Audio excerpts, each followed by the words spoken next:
Good morning, all. We will be going to the main conference room for a short session by I think it's the opening by the Australian ambassador, and then we'll come back here. Thank you.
This morning, for those of you that have been following the program, you'll see we were going to have the first session that we have is about social development, and that's a very wide range. One incoming Peace Corps volunteers last week.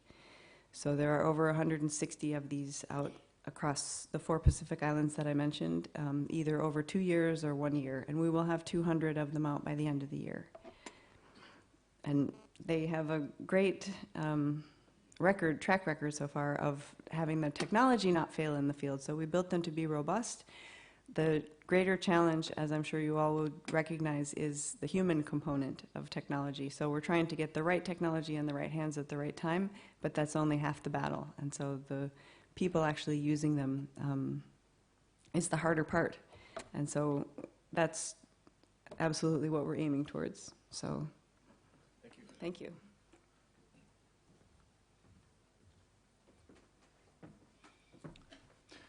So I guess protocol follows now. We'll work our way down the line, if that's okay. Custer, would you like to just start off? Thanks. I just have a quick question to start off. Is there? Do you have a number on just how many of these are operational in the field at the moment? We have a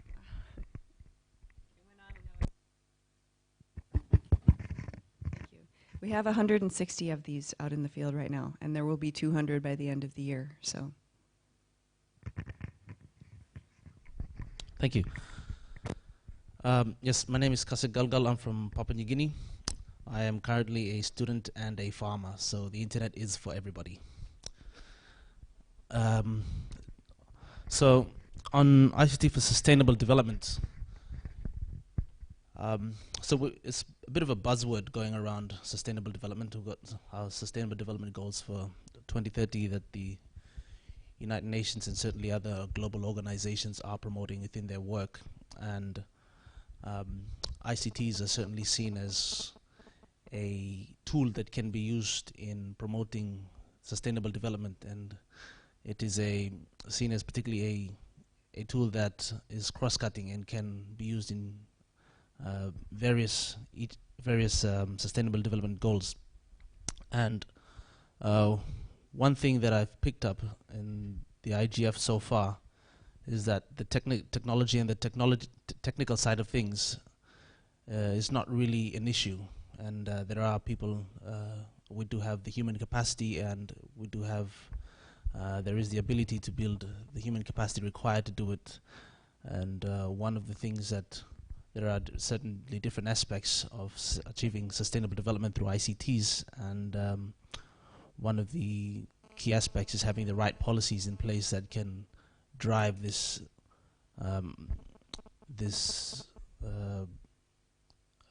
drive the work towards achieving some of the sustainable development goals. And probably speaking of from my country, PNG, having done a bit of work on policy analysis, particularly cybersecurity policy, as security is a particularly important aspect of ICT, particularly in the Pacific Islands and as well in other developing countries, as we're becoming increasingly connected. Our data, what we're doing online, as well as finances and other things are particularly important, and we are connecting people at a rate that is faster than we have ever seen in the past, and that also exposes us to certain different risks that we have not seen previously. And one thing, Papua New Guinea recently launched a Cybercrime Act. It was in last year in August, which came under a lot of criticism, and particularly I would say the criticism was towards the directed towards the government's censorship and that, but I guess one of the things it would be how we get people involved in policy discussions and getting the views, and these views were more reactive. And I guess such forums as this brings people together, and we can all contribute to the policy that is that can promote innovative and sustainable growth in ICT as well as other aspects of the economy. And for myself, I see ICT more or less as a vehicle in driving more of the other sustainable development goals. So we've heard on e-health services, and also our colleague here has shared on education. And education is also one of those very one of the areas where ICT is heavily involved in bringing education to areas that have not particularly had access to information and education. So I guess, yeah, for me, it is if we have the right guidelines and the right strategies in place, technology is always changing, right? So if we have the guidelines and the policies in place, as technology evolves, it should fall into place. But I guess policies should also evolve over time as well to accommodate for new advances in technology, and that should promote more sustainable development. And one thing, in a bit of research we've done, is economies that have it's been necessary to develop human capacity have invested a bit more in ICTs and in education and that, whereas economies particularly driven by let's say mineral resources or the petroleum industry have sort of been dependent on that, have not really developed. So I guess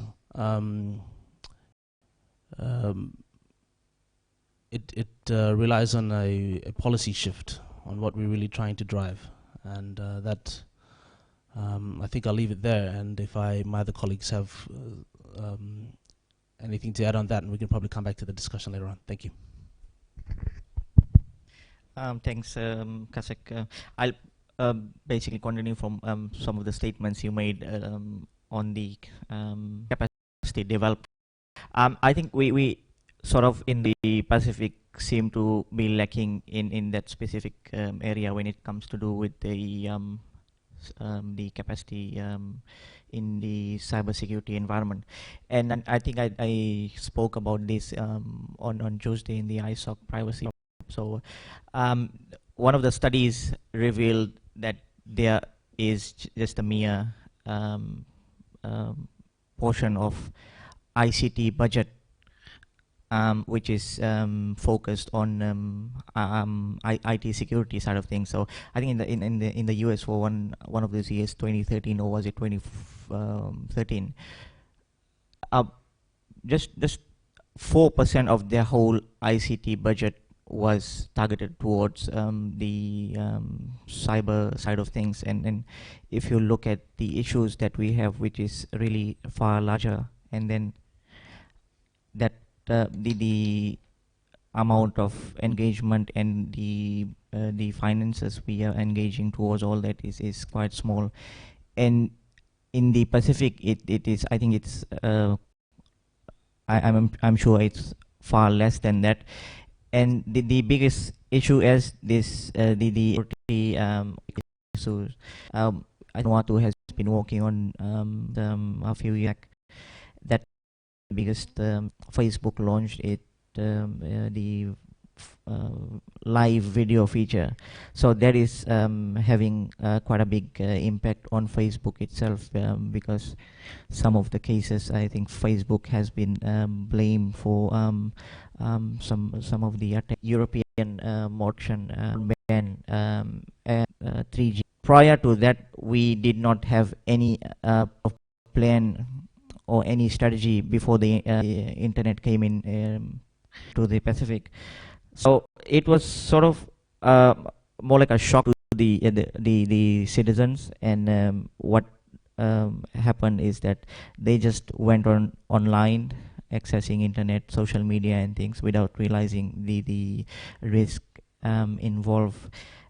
We will still need to work a bit more on the awareness and education side of things. That is clearly we will have awareness at the is what I think. I don't think that there's any technical redress for that. I don't think that you can actually create a technical implementation of verifiable user identity that isn't subject to these problems. And so my question is, how do we separate verifiable transactions from verifiable personal identities? In other words, biometric based or somehow tied to a person.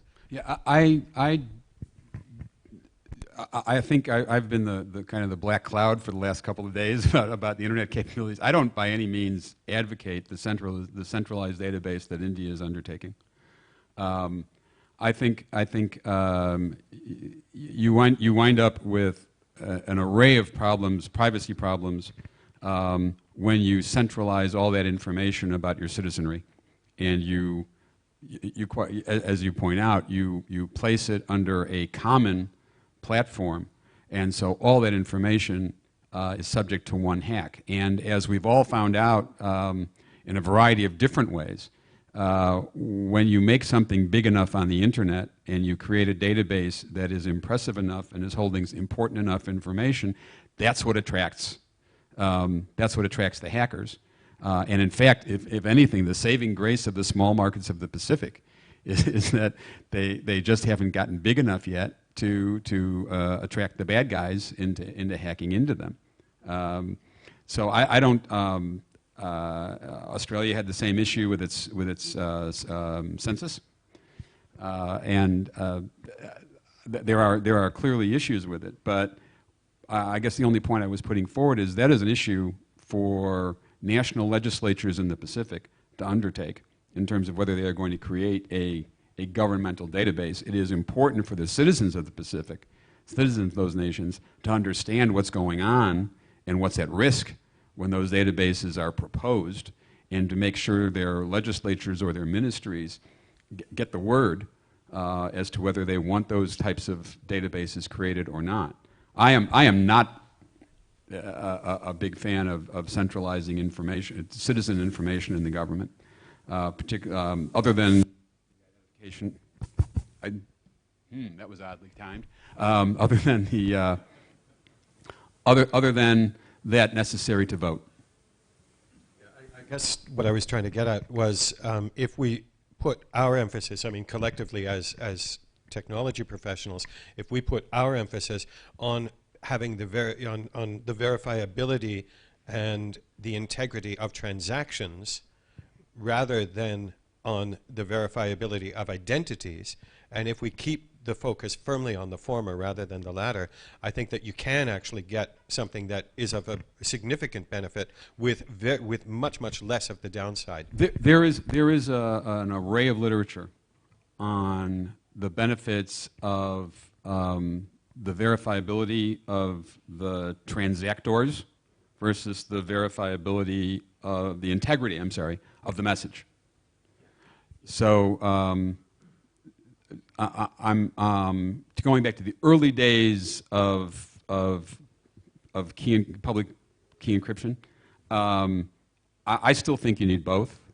I think you need to have some sense of with whom you are transacting and whether the message that you are sending or the message you're receiving is in fact the one that got sent.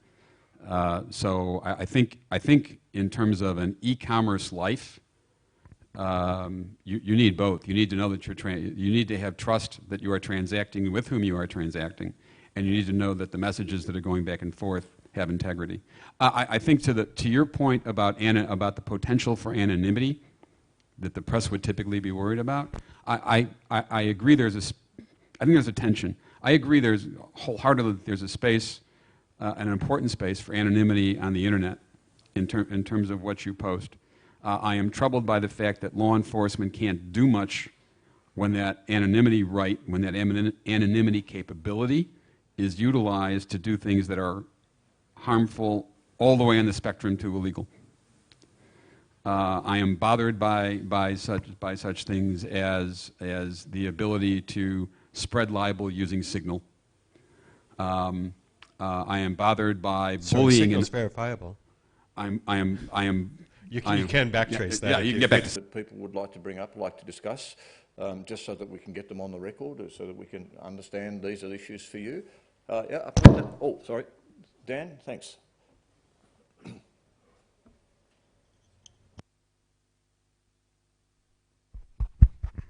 Thank you. I just want to bring to our attention one the kind of a solution, technological solution, and the discussion right around the world or even within us in the region is cloud computing is the way forward of technology that they are emphasizing out there.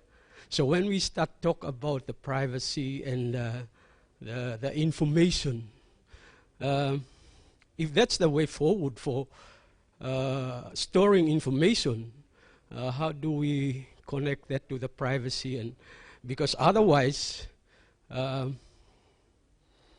we don't really even know who is out there using this technology or hosting this technology on our behalf. And in that way, if those kind of solution is out there far beyond our region, is there any kind of for us in the Pacific, is that kind of a solution can be used within our region, so that like coming together, I can within this kind of conference, I know who is who. Yeah, we meet each other and know who is who, and we connect this name with the face. So that sort of area that I just want to put forward, if that can be considered or looked into as a. Yeah, thank you very much. Thank you for the question. I won't speak on cloud computing as I'm not an expert on that, but one thing from maybe someone else from the panel can take that, but one thing you brought up in your question is if a certain technology is the way forward, and do we apply it? Is that a valid solution in the Pacific? And I think what solution we choose, we've seen examples of certain technology we say is the way forward, certain, let's say, telecenters or other things that have not really been fully utilized by the population. And if I can sort of gently coax the discussion back to ICT for development, I think one key issue and key thing we need to consider when looking for a solution in ICT for development is it has to pass what Larry Page from Google, when they're looking for a new app or when they're looking to acquire a new acquisition, what he calls the toothbrush test. So is it something I'm going to be using daily, and does it make my life easier or improve my life? So for example, for the case of, let's say, farmers in rural areas or schools in rural areas, as we have an example up here with the portable learning library, does it make the life of students better? And firstly, will it be used, and does it actually improve and contribute to sustainable learning? Thank you. On the question of the cloud, it is a great question, by the way. It is taken as a given that storage in the cloud, technology, at least what today's technology is. Thank you for the question. It's a great question. Yeah, Paul Wilson here from AP Nick. Just on the cloud issue, I mean, we mysticize the cloud, and the cloud companies, so-called, go along with that to a large extent. We somehow believe that this data goes out into the cloud and we don't know where it is. Pretty good actually at cooperating with law enforcement in the right jurisdictions. They don't exactly make it easy, but where they're required. I'm not advising the law difficult. enforcement in this country. Yeah, thank you. So this is my concern. If I may just take some overriding control here, we do have to wrap up shortly. My comment would be, firstly, thank you very much for being here and becoming involved in this IGF, because that's really what we want to do. We want to get all of the key players involved in this area, and bringing up issues like that are very important for us. So we're saying we should not be leaving this to the technologists. It's a societal issue, so everybody needs to contribute. I don't know the answer to your particular issue, but I think it's certainly worthwhile discussing and going and getting involved more with the government about that, and getting involved with the Office of the CIO and the regulator and things like that. Having those discussions is very important. I'm just conscious that I personally want some caffeine and it's time for a coffee break. Could I ask you to be relatively quick? Because we're trying to catch up on time. So if you could grab a quick break, if you need to go for a health break or a caffeine fix like I do, and then we'll come back here in maybe 10 or 15 minutes, and then we'll get on to the next session. I'd like you to thank the panellists. I'd like the panellists to thank the audience and the audience to respond. Thank you very much. And I'm sorry if we've had to cut that off a little bit short, but I'm sure during the quick coffee you can follow up on some issues too. Thank you very much.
Okay, I'm sorry to be pushing ahead a little bit, and I'm sorry I broke up some very good discussions that were happening over coffee. I hope you can keep them going over lunch as well.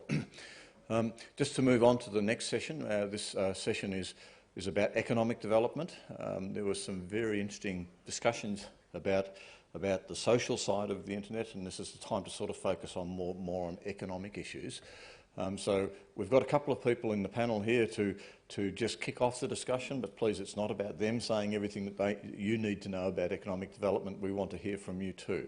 So I'd just ask you if you could please, as the talk's going on, just make some notes and then talk about those things, bring them up in the discussion. So we've got Jared and we've got Dan. This is a Vanuatu panel, but very appropriate because this is where we are now. So I'll leave it over. Jared, perhaps if you could just make some introductory comments about economic development and your role, and then we'll pass over to Dan. Yeah. Thank you, Ian. I just mentioned to Ian just before we come up that I'm not an economist. I'm not an economic specialist, but anyway, what I'll talk about here is the role of ICT in the economic development, sustainability. It's true that nowadays the ICT plays a big role in the economic development. It's an enabler, and in Vanuatu we have seen that with the introduction of the competition in the telecommunication market, it has an effect on the growth of the GDP. So for sure there is something here to do with the ICT. There is an issue in Vanuatu now in terms of the this ICT is because we have a problem with the submarine cable bandwidth pricing, which is too high. That prevents the companies to have to benefit from low prices on the internet side. So the penetration of the internet and the ICT as a whole through the rural areas is a little bit difficult at the moment, so we need to fix this. Having said that, that doesn't mean that people are not using the ICT features and tools to promote the economic. In fact, there is a demand in there. There is a big demand in the rural areas. May I say, for example, for the agriculture, the producers that are in the rural areas, they have the demand to have the information of pricing. For example, for cocoa and copra, they want to know the tendencies. They want to know the path on how the price grows, so that they can focus on the production in the future. And also there is a demand also for the ICT to regulate, if I can say, the production of the agricultural products, such as the and the when I say cow, some of you are laughing because yeah, and also the logging, yeah, in Vanuatu, the sandalwoods, all those things. We have a big potential here, but the problem is that people are not aware of the pricing, and also people are not aware of how to export those things into the overseas market, the international markets, in order for the government for them to get the thing.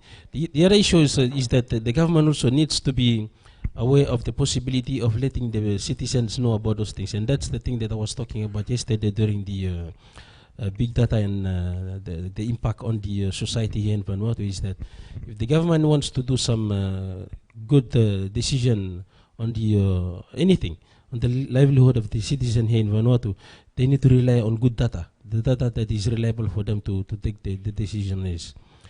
So first thing that I can see in Vanuatu is that if we lower the price of the international bandwidth, that will have an effect for sure on the penetration of the ICT in the market, and that will enable people to have more access to information or to the data, so that they can have more input on the productivity, and thus grow the economy and the GDP in the area.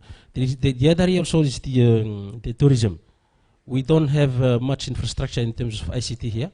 And when I was in Cook Islands two months ago, I saw a product here that the tourists used to, when they come to the airport, they have this mobile app. When you can use the mobile app and you have all the applications, all the, I mean, you have all the informations that the tourist needs, all centralized in an application. In Vanuatu, I think we need something like this, because if the tourists can have this, then all the tourists, the business guys that are doing tourism here, they can benefit from this, because all the information is centralized in only one little app, mobile app. The last thing that I would like to mention is that Vanuatu needs a lot of ICT development. Even though we have done a lot, but it's not enough, because we have many data. We have a big data here available, but it's not really properly structured. When you want to get something, you need to go get around to get the information. So we are struggling in getting some proper way of structuring all those data in order for the government and the people to benefit of it, and then grow the economy with the ICT. Thank you. Thanks, Gerard. You made the main point, which is the price of internet. I think that's the thing. Just to let you know, though, if you go to whattodO.vu, I confess I've actually been working on a tourism information application, and our plan is to make it into an Android and iOS app. We're actively working on that right now. Gerard's right that fundamentally there's a direct relation between access to telecommunication services and internet and increase in GDP. In 2008-2009, the Pacific Institute of Public Policy, who was a former employer of mine, conducted a survey, and our best guess, it was a bit of a rough guess because we couldn't get all of the data that we needed, but our best guess was that the liberalization of the telecommunications market, that is the introduction of Digicel as a new telco in Vanuatu, bumped our GDP by about 1% to 1.5%. It was a really significant, that's a big impact. The impact of the submarine cable that came in 2013, late 2013, early 2014, if you look at the internet user numbers and the fixed broadband subscription numbers, they absolutely skyrocket. We're talking orders of magnitude in growth immediately following the introduction of cable internet, because it brought the price down from roughly an average of about $1,200 to $1,600 per megabit to about $400 per megabit as the starting price. So it was almost cut to 25% of the original retail price. One ISP saw its customer base grow by 10% in a month. The impact is tremendous. However, that impact has not been felt by most of the population. Right now we're roughly in the area of about 40,000 people in Vanuatu who have more or less full-time access to the internet, who have a more or less full-time presence on the internet. The vast majority of those people are accessing the internet only through mobile data, which is great for the telcos, and it is good for the economy, and it is a net benefit. But that doesn't create opportunities for a whole bunch of other things. One is business-to-business services. The other is business-to-customer services. And the last is many of the social benefits that come from education, for example, and more in-depth use and leveraging of the internet's resources. There's a lot that you can do with the phone. There's a lot that you cannot do with the phone. I'm not going to write my master's thesis based on using my telephone. I need a dedicated connection in order to be able to get it. I'm not going to be able to run all of my business. I can do a whole bunch of things on the phone using mobile-based technologies, but at the end of the day, I'm going to need more than that in order to really benefit fully. Now, we've got a phenomenon that is quite common, I think, in the Pacific Islands. I've seen it everywhere I've been, and I haven't been to all the Pacific Island nations, but I think I've been to enough that I can generalize, where the businesses who survive under these very difficult circumstances are businesses that learn not to plan. They learn to keep a very short horizon. They learn to deal with the unpredictable, to remain agile in the face of very, very difficult circumstances, cyclones, earthquakes, insurrection in some cases, and just political uncertainty. And so therefore, they tend to be very conservative, to handle risk in a way that might not be recognizable to companies in the developing world, and not to want to rely on new things. They do tend to sort of pull away from the new. Our banking sector, for example, one business owner said to me just last week as I was conducting interviews for a story that's coming out on this weekend's Business Review, he said to me that the banks are about 20 years behind where they could be. If we look at China's example, of a developing nation aggressively leveraging internet technologies, we can see a way forward. We can see what we could be doing. And the example is astonishing, frankly, where people running local vegetable stalls, very, very small-scale retail operations are completely online. They are cashless companies. And there was one young woman I was speaking with when I was in China a little while ago, and she said to me, I don't go to the store anymore. Anything I want, I just pull it up. I pull up Alibaba, I find the thing that I want, I order it, the payment goes through, and within a day or two, something arrives at my door in a box, and that was groceries and clothing and just anything. If you feel like you want a pizza, you can do it that way. If you want chocolate, if you want anything at all. And it's impressive to see how internet can be leveraged, and it's a little bit depressing to see how little effort is being put into aggressively leveraging the huge investment that we've already made. And it's a difficult thing because, I understand on the one hand that when you spend $30 million, as we did for the cable here. This was a private sector undertaking. It was completely, it was a private company that ran it. When you take on that kind of risk, you have to be quite confident of the returns that you're going to get, and that means that you want a sort of a short horizon. You want to be able to amortize these very large cash investments relative to the local economy. You want to be able to amortize these things over a brief, as brief a period as possible.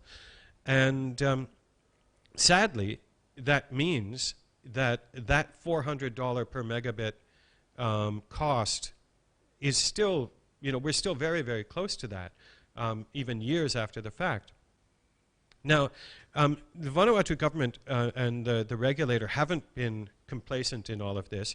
The Vanuatu National Provident Fund, the government of Vanuatu, and Vanuatu Post are all shareholders in the cable company, and they have actually taken significant steps to try and mitigate the costs. Dulcie Baniala, the telecommunications regulator, last year intervened, designated Interchange, which is the company that owns the cable, as a dominant player, and that gave her the mandate to conduct, to impose a number of measures.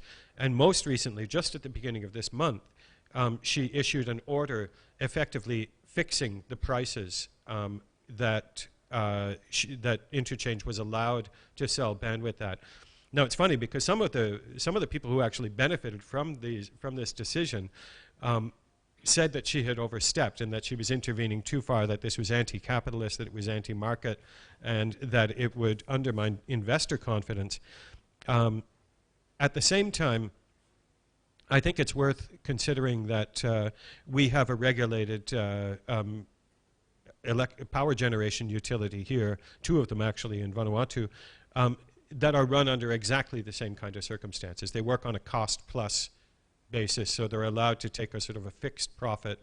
They're guaranteed that profit, but assuming that they operate in any kind of competent way, but they're not allowed to profit gratuitously. And therefore, the decision was that these costs would be based on a 10 to 15 year amortization of the cable rather than the sort of 5-year window that the company itself was aiming at. And this caused a lot of contention. The owners, the people who actually are involved in selling bandwidth and sort of working at the wholesale level, were not thrilled, but they have accepted the thing. And I think the challenge for us now is to find out whether that benefit is actually going to work its way right out into commercial internet, retail internet sales. The magic number here in Vanuatu, every country is going to have its own magic number, but the magic number for Vanuatu is 2,500 Vatu, somewhere around that level. At that point, a great many Ni Vanuatu can afford to have a full-time residential connection to the internet. And at that point, we need basically enough people to be online all the time in order to justify the investment in business services. When we see more local services being pushed across the internet, the value of being on the internet increases and the amount of economic activity in the internet increases. The prospect, therefore, is that if we can get prices down to a certain level, we'll actually increase activity on the internet to such a degree that it will actually offset the lost profits that would have been had from a much higher priced internet. In other words, we'll make it up in volume. And that's the premise, but we're in mid-experiment right now. And so anyway, if you want to see a sort of a longer investigation of this whole thing, looking at some of the causes and some of the effects, I've written the cover story of the Vanuatu Business Review coming out on Saturday is specifically talking about this story. And I wrote it in anticipation of today's event. So it's going to be available online. We publish the magazine free of charge, and there's a digital edition, PDF edition, that's available through dailypost.vu. So for those of you who want to see a little more analysis, see a few numbers behind what I've been saying, I'd encourage you to log in on Saturday. Well, actually, it'll be Sunday by the time we get it online. There's a sort of a deeper investigation of it. But that's the fundamental thing, is that something's got to give. We've got to get internet, by hook or by crook, we've got to get internet prices down to a point where the vast majority of working Pacific Islanders can use the internet not just on a casual basis. This is not just about Facebook. They need to be able to have residential access, 24-hour access, ideally unlimited access to the internet, in order for all of the other effects and benefits to make themselves felt. And until we do that, until we finish the commitment, we're only going to see partial success. So when you buy a cable, you are committing yourself not just to the cable, but to the operation of the cable and to about half a dozen other policy priorities that have to be addressed. And to its credit, the government of Vanuatu has been excellent. They are well on track to meeting their policy commitment of access to broadband internet for more than 90% of the population by the end of this year. And so now the next big challenge is to move from access to affordability. Thanks, Dan. So I guess I will hand it over to questions. Nobody's got anything interesting to say about this, have they? Donnie, you want to say something? Yeah, I have. But I'll be quick. Thanks. You raise a couple of issues that just can't let pass. One, investment versus growth in GDP. Be careful. Even the World Bank has now reversed their initial position. There used to be a magic thing, 10% investment, 1% growth in GDP. They can't prove the causality. In other words, they can't prove that it is the investment directly that caused it. And probably because it's not. Because we have done a study, we've started to do a study, and we will share it with you. You can't prove it.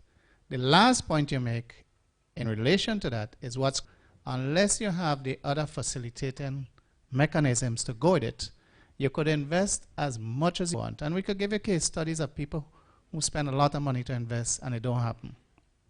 Unless you have all those other things in place to facilitate the e-agriculture, the e-commerce, etc., nothing really happens, because don't depend just on the private sector model of, I don't know where you get 2,500 Vanuatu from, we'd like to know that too, of that being able to sustain. The other issues you raise, and there are quite a few, I'll try to be short. The unlimited access, that's not a workable business model. It don't work. But in terms of the impact not being felt in the population, that's another key issue where all the submarine cables coming to the countries, the bank is focused, has been, and continues to focus, even though this is private sector. If you get connectivity to the main island, they tick the box, they go home, the bank has done what they're supposed to do. But in all of the countries, the issue just that, because Samoa is easy. They have 2 big islands, and the rest, that's an easy fix. They put one cable, connect both, that's okay. Vanuatu, that don't work. FSM, that won't work. So it's an issue to see how it is. I have too many issues, and I don't want to bore it. So could we speak offline after on some of the issues you raised, and we will undertake to do an analysis of your piece in the Daily Post log. Thanks. Sorry, Ian, I have too much. I'll stop now. I'll just say really quickly that the 2,500 Vanuatu number comes from talking with local ISPs and looking at what the most popular price points are. People actually spend as much as they feel they can on internet, which is an interesting thing, you know, because they don't tend to economize; they tend to maximize, and it's similar to mobile credit. They're very, very similar spending patterns. The other thing is that unlimited plans are the most popular plans. Of course, to the consumer. Yeah, and they are the ones that the ISPs actually make the most money from, which is an interesting proposition. So they do work. But the thing is that right now, what's happening is that the bandwidth available is so small, the pipe that they're selling is so small, that it ends up plateauing. It ends up flatlined through. So it's clear that there's a really significant, incipient demand that's well in excess of the supply in the current situation. And as to how much they want to spend, which is why I'm interested to know the 2,500 Vanuatu issue. In the Caribbean, when you started with Digicel, you had a social problem where people were more than willing to spend money for communications at the expense of other things, like food. They preferred to spend an extra $5 EC to buy the top-up card and spend a little bit less on chicken, rice, etc., which was alarming to us as a regulator at the time. Yeah, we did a study on that as well in the 2009, the original telecommunications study that came out of the Pacific Institute of Public Policy. And we found that there was a lot of new economic activity resulting from the availability of something to actually spend money on. So in the islands, the cash economy is so underdeveloped that what was happening was that people were just planting a little more kava, a little, you know, selling a few more a little more taro, and actually using money that they hadn't used elsewhere. And so we actually saw that's where the increase in economic activity came from. Like I say, it is very amorphous, and there's not a direct causative link between the increase in economic growth and the investment. So you can't say $10 invested is $1, you know, you can't say that. But what you can say is that it catalyzed a significant amount, you know, an increase in economic activity. So this was people spending, you know, finding new ways to earn money to spend on telecoms, as opposed to denying, you know, my kids' school fees or you know, running short of sugar on a given week. No, you sure? The investment too, you have to be careful. Yeah. These companies invest in a short space of time initially, 30 million Watt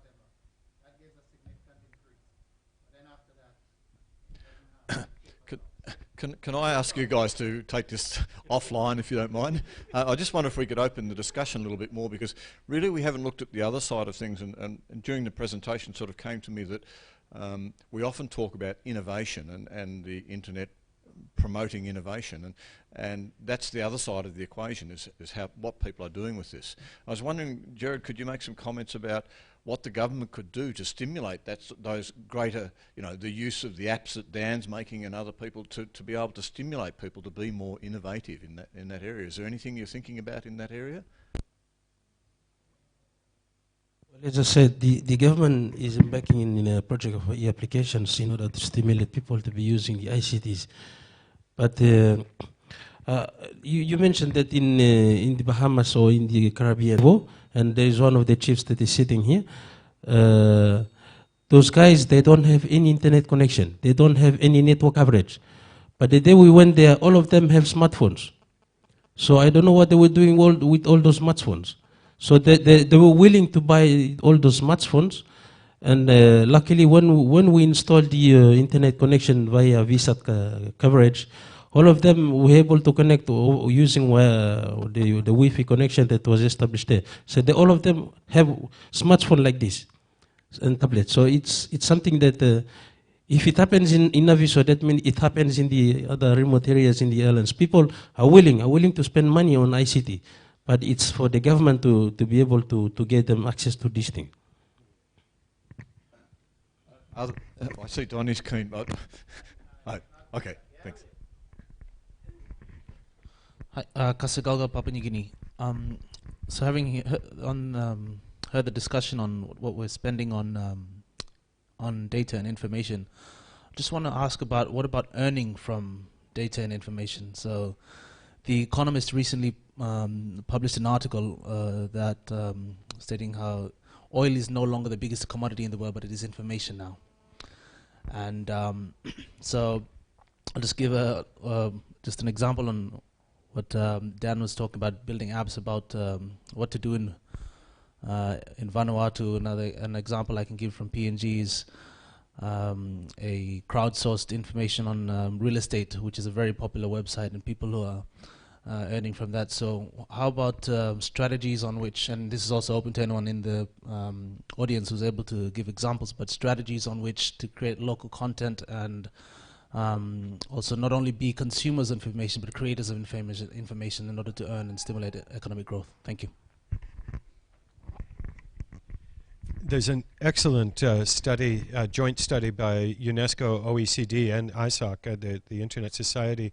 It came out in about 2013, I think, and it looks very specifically and in some detail at local content and the economic impact of leveraging that. There's a clear correlation and a very solid relation between the cost of bandwidth, the availability of local content, and the availability and the quality of internet services. And there is a very clear virtuous circle that exists there, where each one feeds the other. My contention is that the place to start that virtuous circle is internet pricing, is broadband pricing, and residential broadband. I'm not talking about mobile access, and this is why I say, you know, the government's done great things, but we need to move from access to affordability as the next big challenge, because once we have it's when you've got, you know, 3 hours to sit at home after work or after school and sort of nut around with your computer and get into the guts of it and start playing with the stuff that you've got in your hands. That's the point where you start to get really innovative outcomes from the whole thing. I taught myself computing. I have absolutely no technical, like professional technical experience, no certifications or qualifications, aside from the fact that every day after I got home from work, I spent 4 to 6 hours tooling around with my computer, using free and open source software and teaching myself to program and whatnot. And in the end, I ended up being fortunate enough to sort of ride the dot-com boom in a period of significant prosperity. There's nothing stopping Pacific Islanders from following exactly the same kind of trajectory, except that it has to be possible. And so if we focus on making internet affordable and take extreme measures, actually be willing to intervene with them in the market at that level, I think the rest, the economic benefits that come out the other side are significant. Are there any questions, any comments from anyone in the audience now? Yeah, Andrew, thank you. Have you got a mic there? Hey, good, thanks. Thank you, Ian. Andrew from Vanuatu. I just want to direct a question maybe to Gerard. Our session this morning is around one of the things. There are two things that I just want to highlight and ask questions related to them. First of all is e-learning in the Pacific. I'm not sure to what extent is e-learning effective in the Pacific, like in the sort of formal system. That is one question. And the second question is on e-commerce. And I'm not sure about the Pacific Islands as well, whether I can sit here and sell a product with a bank account in my country. Is that a possibility yet in the Pacific or even in Vanuatu? Or I'm not sure whether there's some progress here in Vanuatu. Maybe Gerard can answer that one. Thank you. First of all, for the e-learning, we have some e-learning facilities in Vanuatu already. And I take, for example, USP. It is yet to confirm. USP is an agent, is offering some e-learning facilities up there already. And then I think the government has decided for this year that some of the first year students to be enrolled in the USP local university in Fiji, not to go there but to remain in Vanuatu. And by doing this, and that is the reason why they keep on knocking my head, because I need to provide more bandwidth to them in order for them to be able to offer those facilities of e-learning, in fact. So this fund is done. We also have this other university which we call AUF. It's a French university. The mother university is located in France, in Toulouse. And how people are getting the teaching, the medias is over the e-learning.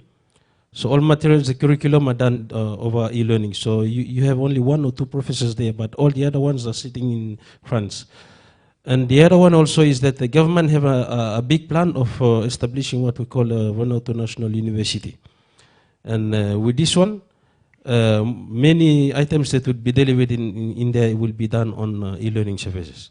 And that is the reason why we need to lower the price of the internet. And we need to set the price to, and in fact, the lowering of the price of the internet is part of the 100 days plan of the current government. And we're still struggling to achieve this 100 days plan yet, although the 100 days plan have elapsed already, but it is something that we're thinking about it every day. We need to lower this thing because it's something that is blocking a lot of processes and a lot of development to happen in Vanuatu. So as soon as we do this, then a lot of things will change. In regards to the e-commerce, I think at the moment there are already some business that are dealing with the business products and services over the internet. And you can call this e-commerce already, but although it's not really detailed, it's not really published, I think there are some of them that are here already. But the main problem that we're facing in Vanuatu is we need a proper legislation. And one of them is the cybersecurity legislation. We need to make sure that the cyberspace in Vanuatu is safe for people to trade in. And for the moment, this is not done. And it's my office, we're looking after this. And by end of this year, we'll have this legislation done. I know Dan is knocking on my head also because of this. But we're in process of the consultation. After this session of ICT days, then we'll go all around the islands, and then we'll inform the people, get the stakeholders together. When we do this, then after this, for sure the government will need to enroll itself in the e-commerce, and this is why I already mentioned many times that we need the e-applications, because we need to bring the government to the people using ICT, and the way is the e-applications. Thank you very much. Just to very briefly add to Gerard's comments about e-commerce, Andrew, you make a perfect point. I mean, we've all discussed this significantly on the mailing list and elsewhere. I think that one of the things that PIC ISOC can do, and ISOC globally can do, is name and shame the global internet commerce companies that just find it too hard, that just can't basically be motivated to, I was going to use a less polite term, but can't be motivated to actually make services available when all they really have to do is get out of the way. It doesn't even require any significant amount of effort on their part. We've got somebody who was trying to get local artists onto iTunes and was told it was impossible to do it because of our copyright, and it's not because we don't have a properly, we're WTO adherent or compliant and sorry, I'm losing my acronyms, but we have sort of met all the criteria. It's just that their lawyers can't be, again, motivated to actually, sort of tick all the boxes and to verify that we're a viable location. Google, the Google Play Store, you cannot obtain applications that have in-app payments simply because they don't want to process cash transactions from this locality. These are, frankly, once you sort of dig beneath the surface, these are absurd situations. It's basically just that somebody isn't willing to do the due diligence that they would do for a larger market. And at a certain point, I think it's incumbent on groups like PIC ISOC just to get up and say, no, you got to do the right thing. Yes, it's more costly, but if you don't do it, you're just holding us back. And I think it's a perfectly fair comment. I think that the global economic, the emerging sort of digital economic structure that's coming out of especially North America and Western Europe is prejudiced. It's prejudiced against Pacific Island countries and Caribbean countries and various others as well.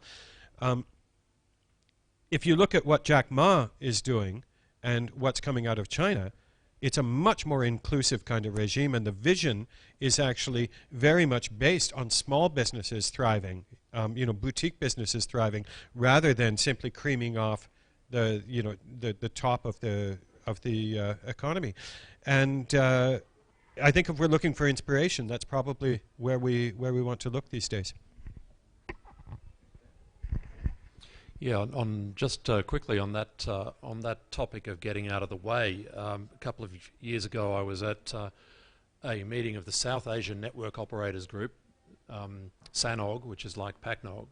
It was addressed by the Minister for Communications in Kathmandu, in Nepal, and he said very openly that his office needs help from the industry, from the assembled technical community that was there, that they have so much to deal with and they need help to understand implications and so on. It was a very open-minded appeal, and he said, just as openly, he said, well, our policy is that if a particular technology is not regulated or licensed, you should go ahead and use it.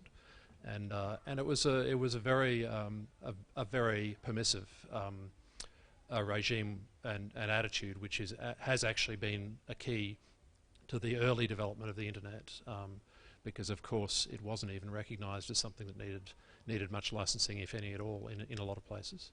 But I wanted to talk about costs, because costs in a business sense, costs to the user will always come from the business costs of the service providers, and that's an issue that can be addressed with competition, of course, effectively. But there are also environmental factors in any market which will set the overall price, the overall cost. And I want to just talk about the importance of the human cost, the cost of the human skills